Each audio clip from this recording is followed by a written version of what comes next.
Assalamualaikum warahmatullahi wabarakatuh.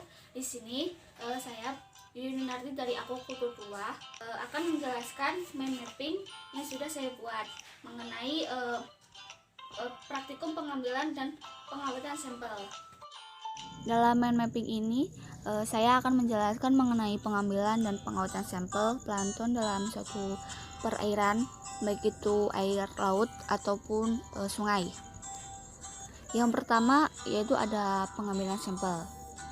Nah, dalam pengambilan sampel ini alat yang digunakan yaitu ada planktonet, pipet tetes, larutan glucol, kertas label, ember, dan botol sampel.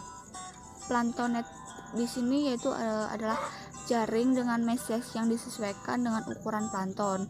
Biasanya itu terbuat dari nilon, berbentuk kerucut, dan di bagian atasnya itu melingkar, dan di ujung jala diberi bola pelampung.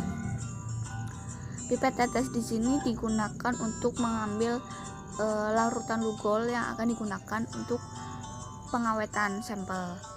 Selanjutnya ada ember. Ember ini digunakan untuk pengambilan sampel pada suatu perairan, dan ada botol sampel itu sebagai tempat atau wadah sampel yang akan digunakan. Setelah mengetahui alat yang digunakan untuk pengambilan sampel, selanjutnya yaitu ada metode pengambilan sampel. Untuk metode pengambilan sampel sendiri itu ada 3 cara. Yang pertama yaitu sampling secara horizontal, yang kedua sampling secara vertikal, dan sampling secara miring. Untuk sampling secara horizontal ini yaitu metode pengambilan plankton secara horizontal untuk mengetahui sebaran plankton horizontal. Planktonet pada suatu titik di laut itu ditarik dengan kapal menuju ke titik yang lain, dan pengambilan sampel itu seiring pergerakan kapal secara perlahan. Dan untuk sampling secara vertikal yaitu dengan cara planktonet diturunkan sampai ke kedalaman yang diinginkan dengan pemberat di bawahnya. Setelah itu planktonet ditarik ke atas dengan kecepatan yang konstan.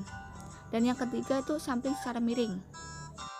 Nah, untuk sampling secara miring ini caranya yaitu jaring diturunkan perlahan ketika kapal itu bergerak perlahan.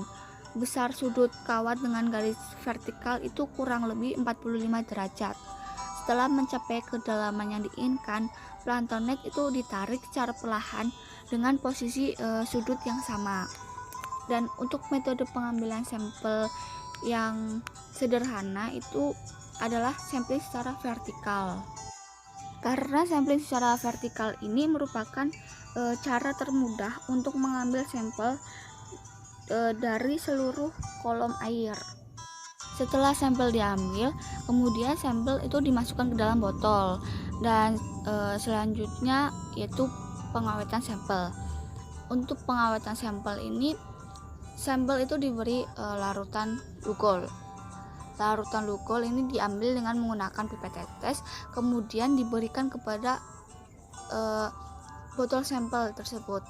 Dan untuk pemberiannya itu cukup 1 tetes saja. Nah, sampel yang sudah diberi larutan glucol ini dapat digunakan untuk pengamatan dalam jangka waktu 1 hari. Sekian pemaparan materi yang sudah saya sampaikan. Terima kasih. Wassalamualaikum warahmatullahi wabarakatuh.